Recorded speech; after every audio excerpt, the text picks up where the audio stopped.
Chino, ¿en qué te metiste? What's going on, everybody? It's your boy Joe Figueroa with a video in a new series, the Living in Rhythm Dance Challenge. This content will be things that you can practice at home either individually or with a partner. I will provide breakdowns for both leads and follows.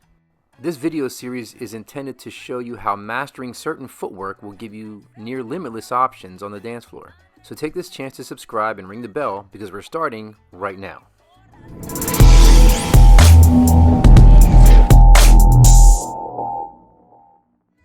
Today's lesson is a fairly basic turn pattern that will have a sister turn pattern later this week. Although they may seem different, I will show how they are actually identical components. Exact same order. I will be describing this on 1 and on 2. Once again, I have Kim here to assist me. Sadly, her regular dance shoes are quarantined for coronavirus, so she had to wear whatever was in her trunk, I guess. But anyway, we begin with a basic step and the lead's left hand turn. Leads, you can either do your left hand turn normally where you step forward on 1, pivot to your left on 2, and step to the opposite direction on 3. Pivot all the way around for your back step on 5, and then finish out 6 and 7. Or you can style it a little by stepping forward on 1, sidestepping on 2 and 3.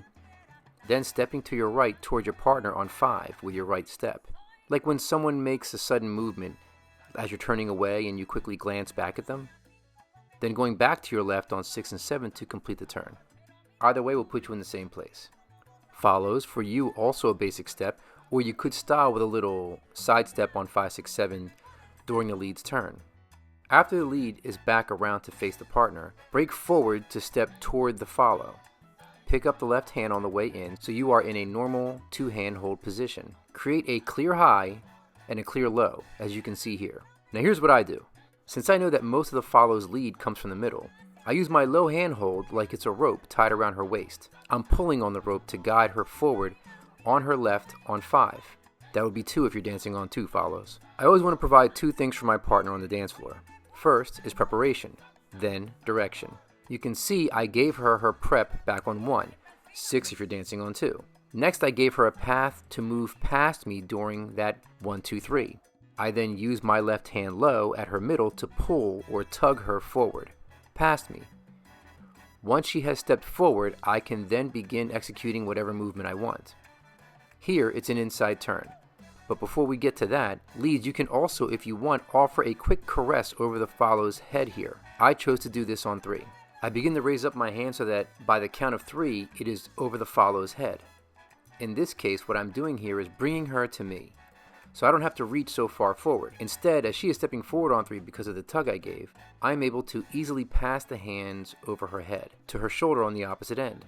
You could let the hand go here, but I still need it for what's coming, so I'm treating this more like a bounce off of her shoulder. As soon as it touches at 3, I bring it back up over her head as she's passing me on the beat of 4 into 5. 4 is not a step, but it does exist as timing, so you can use it to lead and follow. Just shouldn't get in the habit of stepping on 4. Once I've gotten her past me on 5, I begin an inside turn or counterclockwise turn for the follow. The right hand that I passed over her head earlier, I'm now bringing down to her waistline and raising my left. So you can see that I'm switching my high and low lead but still providing both with flow. Very important. Now because the right hand hold is low at the follow's waistline, the follow's inside turn is incomplete. That's where the check step comes in. You see here Kim's forward break. I also have a forward break, but on the opposite foot. Notice the symmetry, always a good sign. Look at how I still provide the low and high line here. After providing prep again, which in this case is the check prep, you can begin to lead the follow to their right with both sets of hands in order to accomplish a right hand turn on the spot. This will put both dancers in face to face with a lefts crossed over rights hold. Follows, notice the step with the left here is forward toward the lead. It's a cleaner right hand turn like you would normally do in a regular right hand turn. Leads, step back on your basic so the follows have the space to step. From here we go into a back break. Leads, this back break is essential for what's next.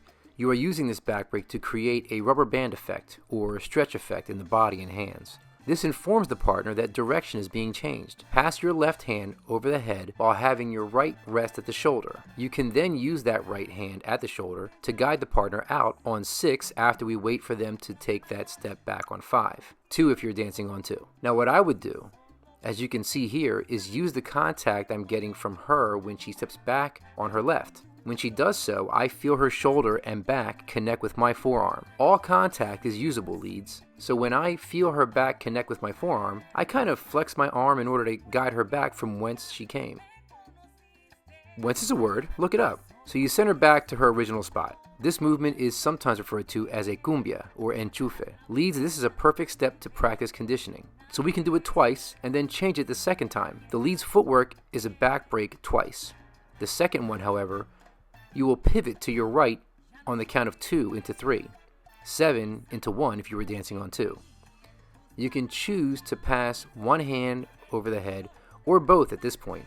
Totally your choice. From there, we go into a standard crossbody lead. And that's the pattern. The sister pattern to this one will be available soon.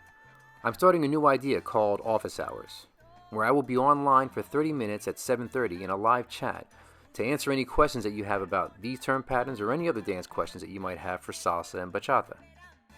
Hope you guys enjoyed the video. Do me a favor and hit that like button, subscribe, and ring the bell if you haven't already.